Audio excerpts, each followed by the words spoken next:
Now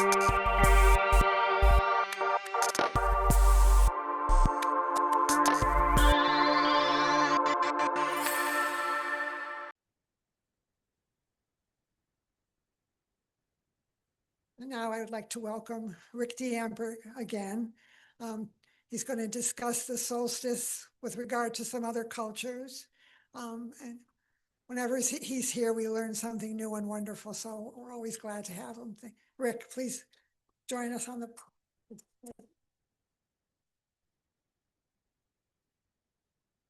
Thank you all for having me out. Let's see what we got here. Summer solstice rituals around the world, megaliths, bonfires, dancing devils. There's a surprising number of dancing devils on summer solstice festivals. Body piercings, ouch, and baseball. Oh my. So, oh, and there's going to be a roo too, a kangaroo. So we'll get to that. Oh, and one thing, I didn't use any AI images. I used all photos that are in the public domain or on Wikimedia Commons. Sun analema, the term analema means pedestal or support, and it actually comes from a Latin word of what sundials used to be set on. And for somehow it became attached to, and I think I've showed this last year or a couple years past in my solstice talk, but if you set up your camera in the same spot and take a photo of the sun the same time in the day, like at 4 p.m. every day, over the course of a year, it's going to make this wonderful amazing pattern. Of course, it's happening up there and we don't see it day to day. But in this one right here, this, of course, the lowest is the winter solstice, and the sun and, you know, the earth tilting, da, da, da, da, and all that. So this would be the summer solstice. Right around here would be the spring equinox. Yeah, and the, no, I'm sorry, the spring equinox is on top, and autumn equinox. But that's what's going on in our skies while we're just living our lives. Where Michelle and I live, regretfully, the lot east of us was cleared out. It was an undeveloped lot. We live at the end of a cul-de-sac. So I missed those woods, but this morning I woke up and was literally stunned because I could see to the eastern horizon, and I just emotionally, mentally mark where the sun rises throughout the year. Of course, on the winter solstice, it rises far to the south.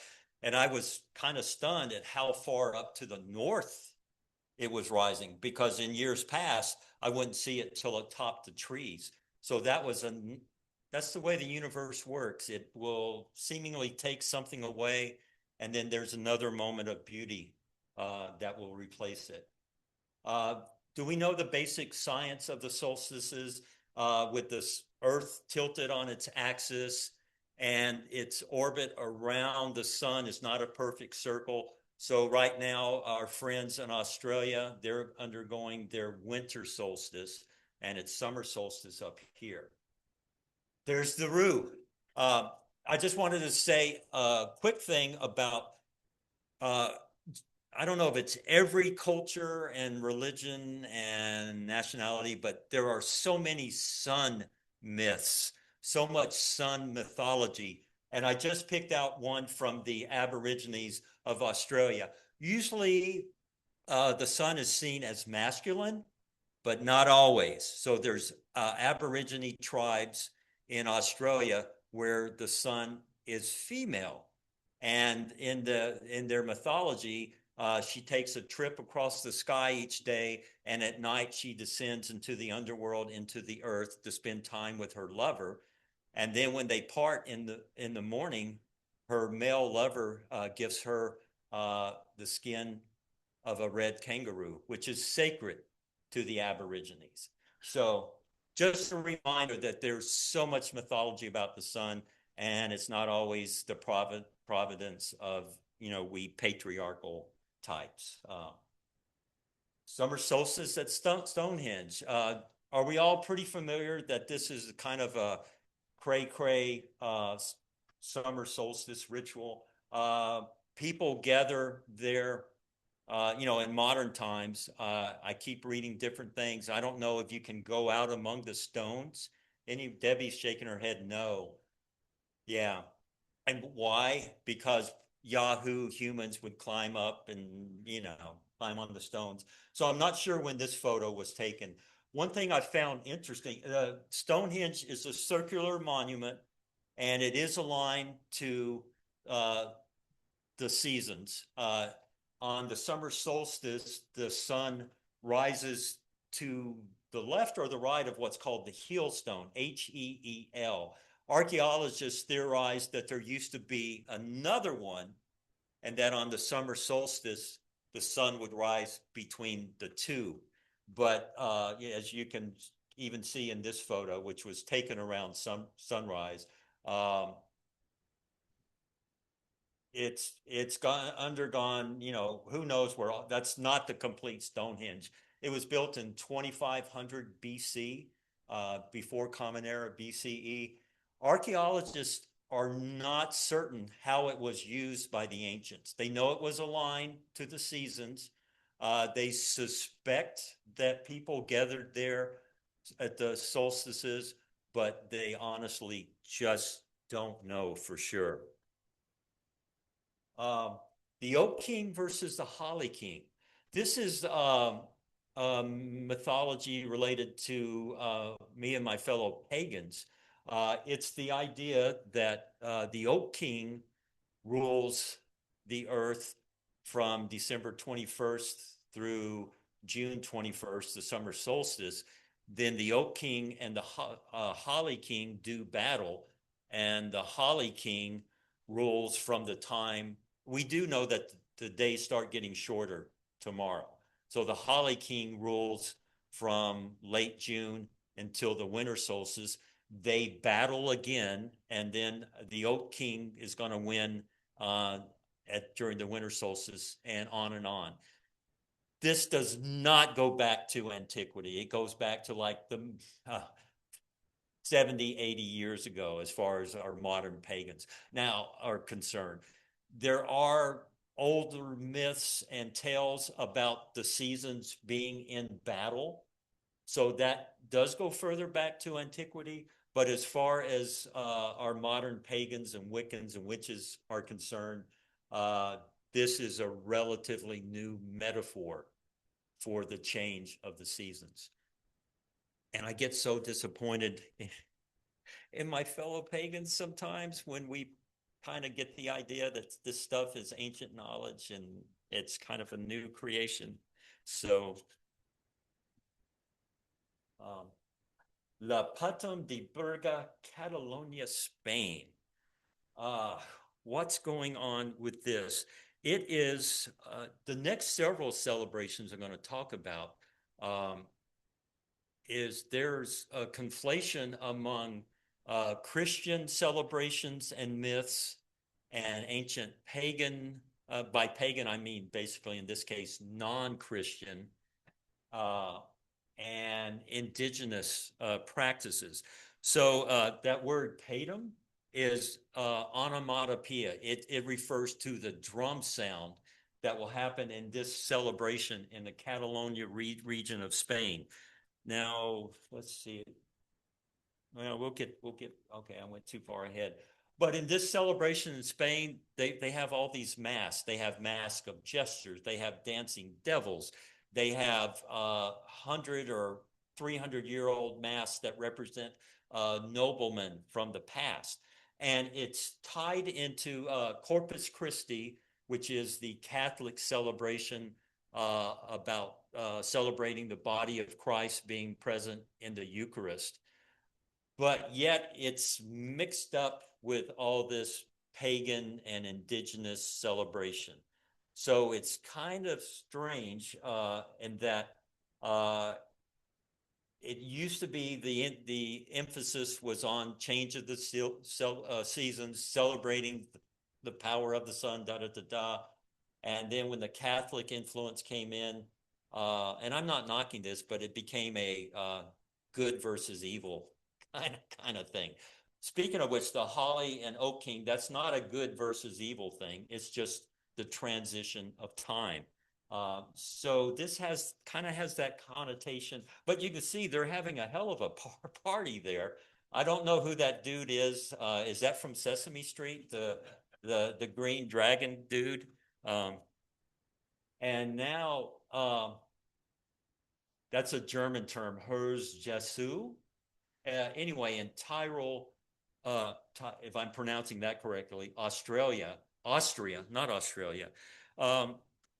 This is another confluence of pagan and indigenous and Christian beliefs. It's tied into, again, the Catholic celebration of Corpus Christi, Corpus Body Christi Christ, which is a movable holiday like Easter, but it tends to fall around the summer solstice.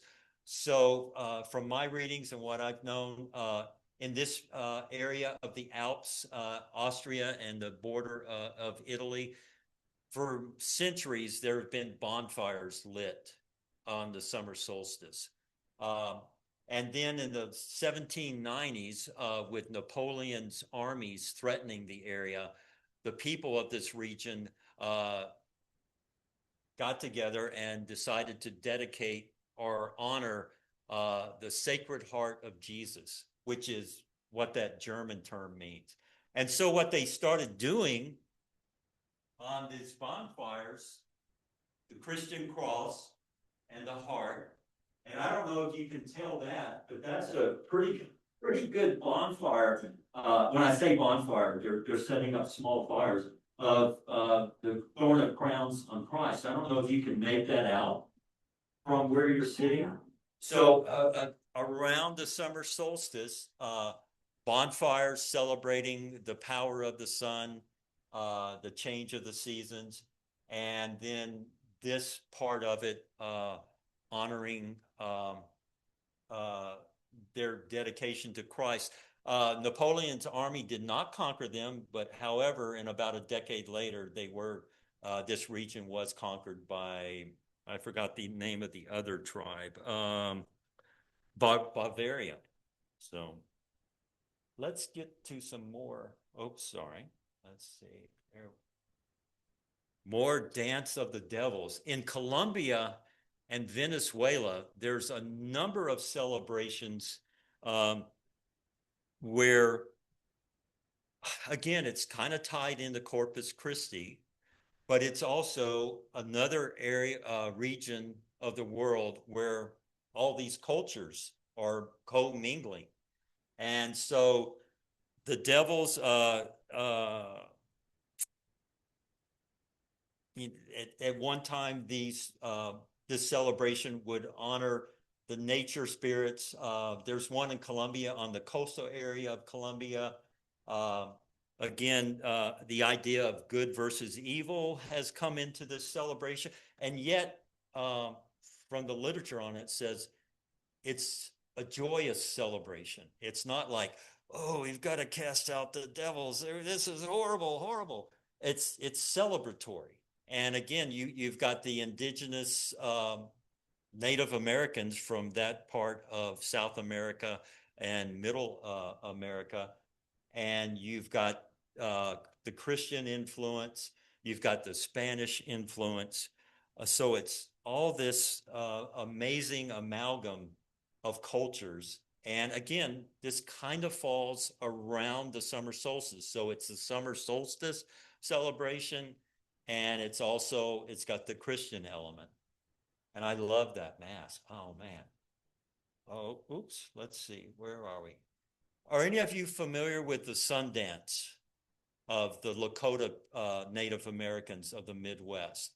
The Sundance goes, I don't know how well you can see this. Can you see that there is a pole there is a rope there, and and the rope is attached actually to a bone that the young warriors, it would be, this would be for the, oh, how did I do that? Yay. Look at that. It's, oh, thank you, Jimmy. Oh, pay no attention to the man behind the glass up there. But yeah, the Sundance, this was, I'm not sure how far back it goes, but in the 1800s, the white Europeans, the Western expansion, noticed these ceremonies. The Sundance, there's feasting going on, there's fasting, and then this is the most striking. Some of you older folks may remember a movie called A Man Called Horse. Yeah, and which a white European ends up going through the Sundance ceremony. But what they would do is pierce their chests with bones, animal bones, and then it would be attached to this rope or twine made out of some animal hide, and then they would be suspended up. It's going to hurt like a mofo, huh? Well, there's a number of traditions, and from what I've read, science has proven it. With pain, and historians say the key aspect of this was to induce visions, because when the body is pushed to extremes, the endorphins kick in, and depending on, I'm not sure of these minute details, but when those endorphins kick in, you're going to enter an altered state. And that was the goal of this. At some point in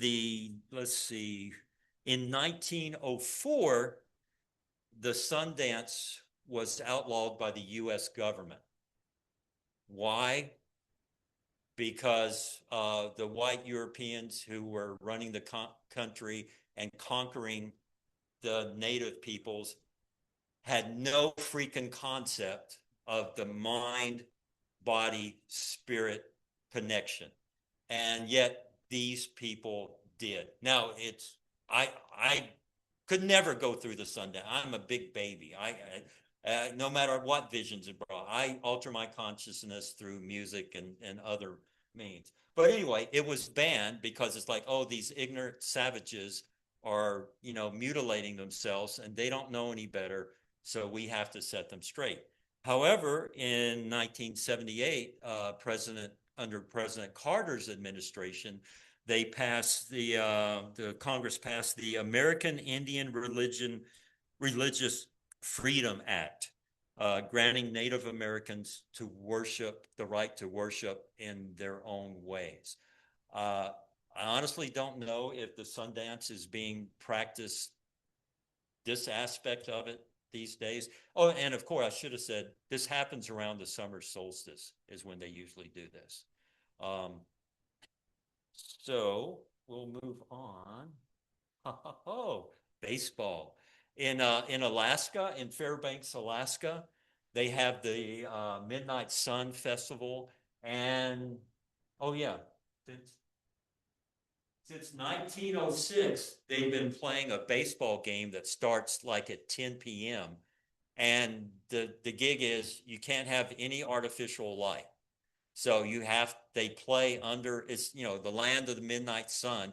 I don't think the sun goes below the horizon that time of year. So it's the Alaska Gold Panners. They're I don't think you'd call them a semi-pro. I think they're actually a collegiate team. Anyway, they play a baseball game on the summer solstice. And what a good way to celebrate. And the summer solstice, it is a precise moment when the sun gets to a certain place. So it happened at 4:24 a.m. this morning. So, and tomorrow the Holly King has won. So the days, although solstice, S-O-L, sun, stis is from the Latin word for still. So sun stand still. So when I wake up in the morning and look to the east for the next 2 or 3 days, it's going to look like the sun's rising in the same spot. And then 2 or 3 weeks from now, it's going to be further down the eastern horizon. And then around mid-December, it's going to be way south. I could we do a Sundance here sometime, Rosa? If I can arrange it. No, I wanted somebody else to do it. I'll just supervise. So yeah, I'm just gonna supervise. Well, we can hope. Oh, anyway, thank you all. And there's many more solstice traditions, sun mythology, sun legends. These are just some. So let's celebrate the solstice.